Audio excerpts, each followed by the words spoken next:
Glow Beauties, guess what we have here? We have some traditional scones and we've got some homemade strawberry jam. Y'all, I have been doing a heck of a lot of baking lately, and I thought, you know what? I might as well record it for posterity's sake. So I actually did a proper recording where I'm actually mixing and filming all at the same time. So we are going to be making these scones together. These are my butter scones. Yesterday I made soda scones, and I made it with Farm Boy's Clementine sparkling lemonade. It almost looks like a French soda or a Italian soda, but it's made by Farm Boy in Ontario. And these soda scones are actually very easy to make. They don't have any butter in it, and it's super easy. However, today I made it with the traditional butter. Butter is better. I tasted these scones and they're just a bit more elevated. More literally, they're higher, and so high that they kind of leaned over. A little bit of a leaning tower of Pisa going on around here. So yes, they are actually higher and they are richer. They have a richer texture and almost a little bit of a richer taste than the soda ones. The soda ones are great in a pinch. You can save on butter and everything, and they taste really good. If you don't compare, you almost wouldn't know the difference. But once you make the butter version, yes, butter is better. And I made these with some cranberries to give it a little bit of chewy goodness, and I made it with a bit of lemon juice. I know, I'm a bit obsessive. I have done 2 batches of scones in a row, and these are traditional United Kingdom scones, or scones, potato, whichever way you want to say it. I say United Kingdom because each region does their scones. The Irish does theirs, the Welsh, the Scottish, and the English do theirs.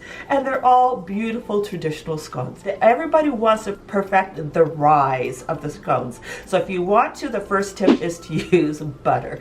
That will do it. A number of other tips I just learned in order to keep them from leaning over a bit. The best thing to do is when you're placing them to be baked on the baking sheet, put them very close together with just a small amount of space in between so that they rise up and not sideways. Everybody is trying to perfect their rise to their scones. There's so many different techniques to do that, and it's the fun of it. You know, it's the fun to make traditional scones. It's the fun to like get that rise going. And of course, pairing it with homemade strawberry jam, and I got tiny little apple slices that give it just a little bit of a crunch and a little bit of an extra flavor to the strawberry. Sometimes you just don't want to make straightforward strawberry. You want to add a little bit of extra to it. So this is my homemade strawberry jam, and of course, what other better way to pair it than with clotted cream? Now, I am telling you, once you have arrived at clotted cream,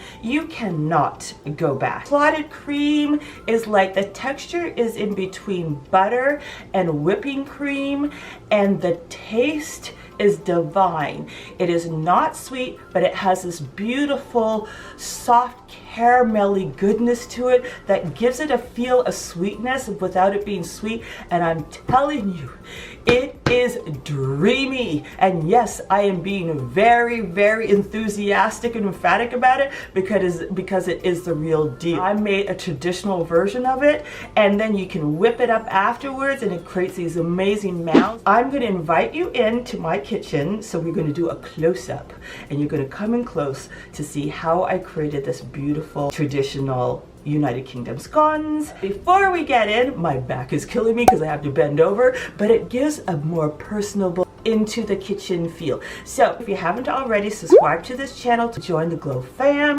Hit the bell notification button so that you won't miss out on any of my uploads, and also like this video, because you know what it does? It GPS's this video throughout the YouTube universe so other Glow beauties and Glow scone lovers can find this video. Without further ado, finally, let us get in. I'm so excited we are going in and we're getting started with our cranberry lemon scones. So I have 3 cups of flour in here already, and then we're going to put in, yes, 5 teaspoons of baking soda. So that's going in there. Don't worry, it's going to make it rise and it's not going to taste chemically. In England, they actually use self-rising flour, and that already has baking powder in it, and then they still add more. The equivalent ends up being actually 5 teaspoons of baking powder. So we're good, we're good. This is going to help it rise along with the butter. And then we're going to put in a pinch of salt. So we want a little bit of salt going in here. So I think that would be about a pinch of salt. And we are going to put in sugar, but we're going to do something to the sugar first. So let's sift this because we want a light, fluffy pastry, okay? Now, in England and in the United Kingdom, this was supposed to be a very quick bake, okay? It wasn't meant to be really anything fancy. It was supposed to be made for breakfast or for tea, and it was just supposed to be a very quick, lovely little mini dessert or little baked to eat and revive ourselves with. So we've got our sifted fluffy flour. We want to keep on creating the light and airiness into the batter. So next we're going to put in sugar, but we're going to do something with this sugar. So what we're going to do with this sugar is that we're going to put some lemon rind in it, and the reason why is because we're making, of course, lemon scones, but also we want to put it in the sugar because it will help to macerate the lemon rind and create more flavor. Oh, it smells so good already. So the little juices in this, oh my goodness, even my nose is stinging a little.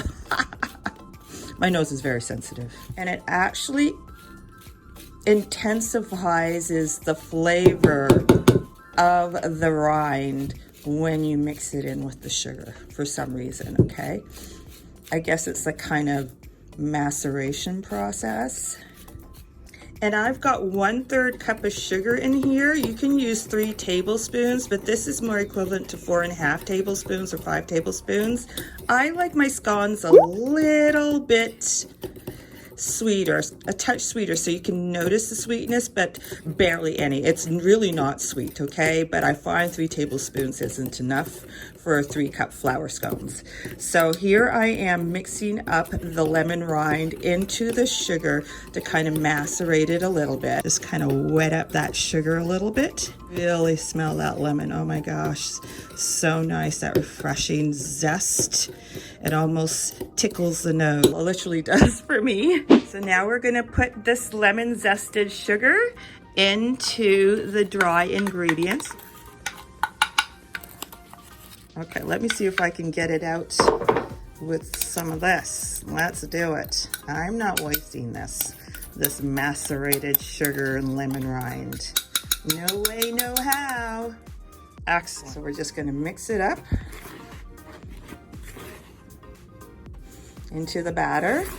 Okay, so we have some frozen butter here and we are going to grate it. I was about to do this before, but I got a hot flash. I got all hot and bothered, and one cannot grate frozen butter when their hands are turning bright red and hot. Okay, it's going to melt the butter, and that is counterintuitive to cold pastry. All right, so here we go. I hope I can do this because I've never grated cold frozen butter before. This is all very, very new to me. So I'm just going to put it down in the actual bowl itself, and let's see. Let's go grating. Apparently just makes it a little faster, but it's a lot of work. Ooh.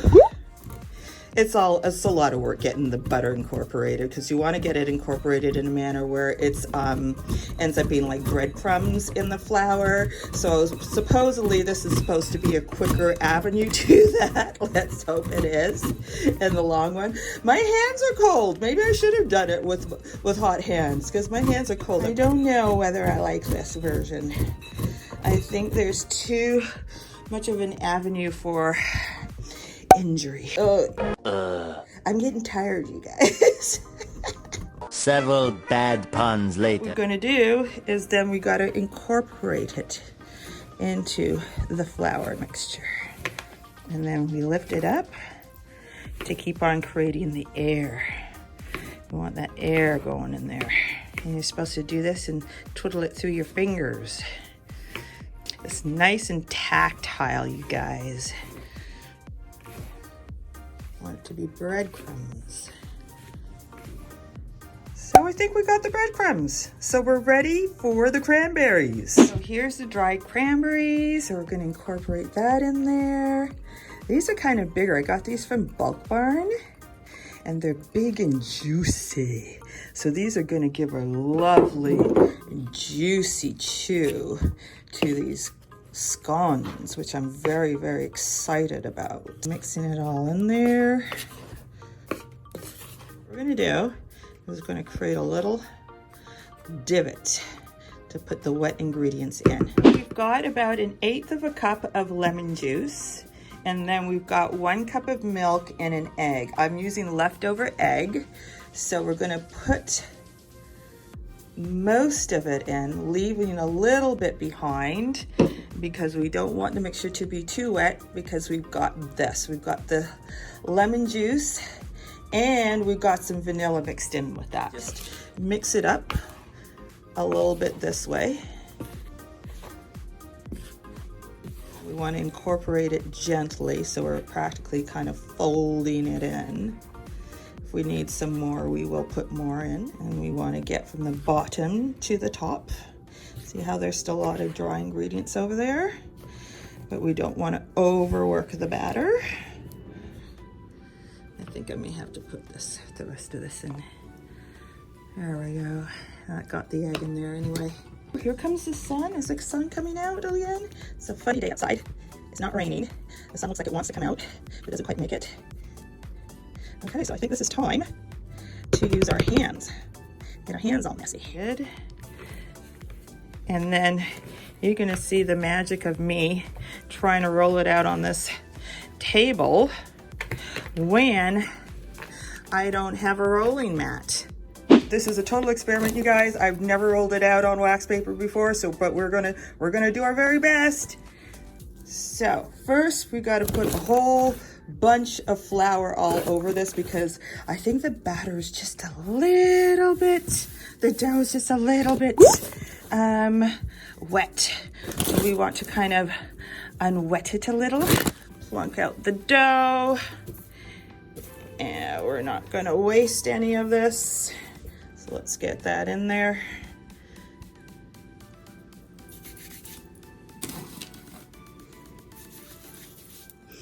Okay, so just going to incorporate a little bit more of the dough, of the flour into the mix. And this is what we do, kind of like fold it. We'll put more flour. Okay. Let's fold it some more. Now, yeah, it's gonna crinkle a little bit, but once it starts to roll out, we're gonna be good. Okay. All right, I think we're good.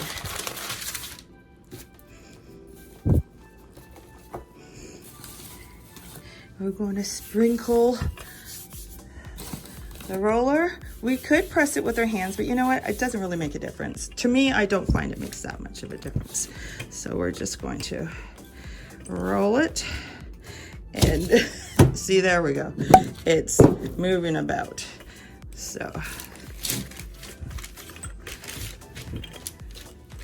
And what we want to roll it to is 1 inch thick. Actually, this looks pretty much 1 inch thick. We don't want it less than that because we want high rolling scones, all right? High rolling scones is 1 inch thick. There we go. These are the cutters, the scone cutters that I'm using. This is the small one, this is the bigger one. I haven't measured it yet, so, and it comes in a set. It's really, really good, and I got it on Amazon. Amazon has everything. Okay, so we're gonna start with the smaller one, and we'll do a couple of the bigger ones. So what we're supposed to do, I'm gonna just use the straight side, and I'm just trying to mix it in with a little bit of flour, and here we go. Now, we're gonna cut it all the way down. Not going to, we're just gonna do this. We're not twisting, okay? We don't wanna twist this. And then look at this. Now, the way they do it in the hotels is they turn it over so that the flatter side is on top. So, we're gonna do some turned over where the flatter side is on top, and you see how thick it is? It's nice and thick. Now I'm not twisting, remember? I'm not twisting. And then look at this beautiful scone cut, okay? And then we try to place them close together on the sheet. I'll show you later. And the reason why is apparently it helps to bake where it bakes straight up instead of leaning tower Pisa when it rises. Here we go. Look at it, so perfect. I'll show the baking sheet later. So I'm gonna do one with the fluted. Wait, no, let me just do it this way. I'm gonna do one big one. No twisting, because it twists the fibers, and when it twists the fibers sideways, it doesn't grow, it doesn't. So we just reincorporated a couple of times. I resisted the twist, making another big one.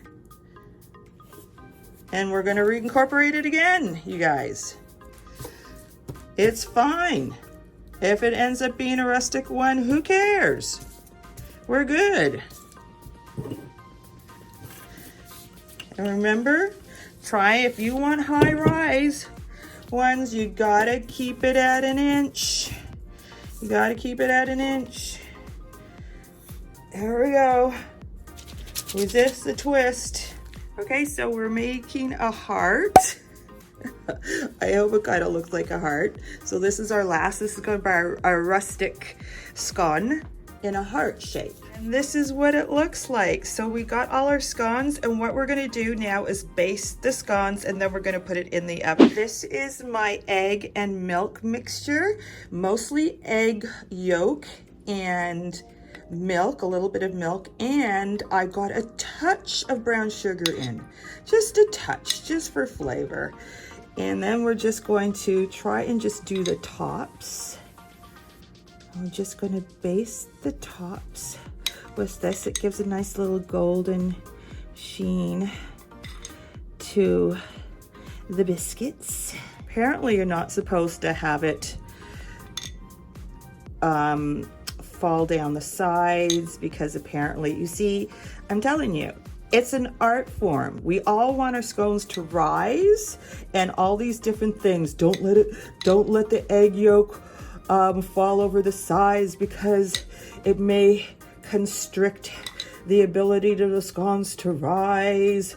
All sorts of theories here, okay? I don't know whether those are real. I had no problem. Some of them fell over the side and they still rose, so I don't know about that.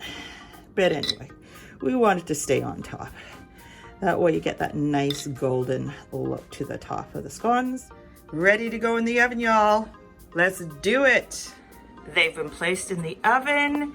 My oven is a hot oven. It's supposed to bake at 375, and I'm baking it at 350. And we're going to bake it for 7 minutes on one side. And then we're going to open it up, turn it around, and do 7 minutes on the other side. Hot out of the oven. These are lovely. I had expected them to rise a touch more, but listen, this is not bad. These are hotel approved. Golden on top, risen on the side. Oh my, does this look amazing? So this is my cranberry lemon scones, and they look delicious with my homemade strawberry jam with little chunks of apple and my homemade clotted cream. Now for some reason my clotted cream likes to melt, but it still tastes absolutely delicious with that soft hint of caramel going in there. They look lovely, juicy, and chewy, just the way I like it. Yummy. Oh my goodness, look at that. Delicious. And you can see a little bit of the lemon rind and the juiciness of the cranberries. And this is my afternoon tea. Yum. Look at this with the clotted cream and my homemade strawberry. And yes, I make a little chocolate chip muffins, my apples, and my Yorkshire blend tea in my Miranda, Kerr, and Royal Albert collaboration tea set. So I hope you enjoyed coming into the kitchen with me and making traditional scones, and I hope you had fun, and I hope you're enjoying your own version of scones. Maybe we can branch out and I can show you how to make traditional clotted cream, or even the non-traditional version of clotted cream, and also maybe some strawberry jam or blueberry jam. You know, the sky's the limit what we can come up with beyond the beauty. I will still be making beauty videos. It's just that sometimes it's nice to have variety, and what better way to have variety than scones and baking. I love baking in the summer. I can't help myself. For some reason, it's kind of like, you know, you get the joie de vivre in you. You start smelling all those fruits, and you just want to make your own, and I love making my own. That's what I love to do. I still have beauty videos I want to make. They will still be coming forward, but it's always nice to do a little bit of, you know, variation to the themes. I hope you enjoyed this, and if you did, make sure that you like this video to GPS it throughout the YouTube universe so that other Glow Beauties can find it and enjoy. Remember to rock your own kind of beauty and your own kind of scones, and keep on going and keep on glowing. I will. Bye.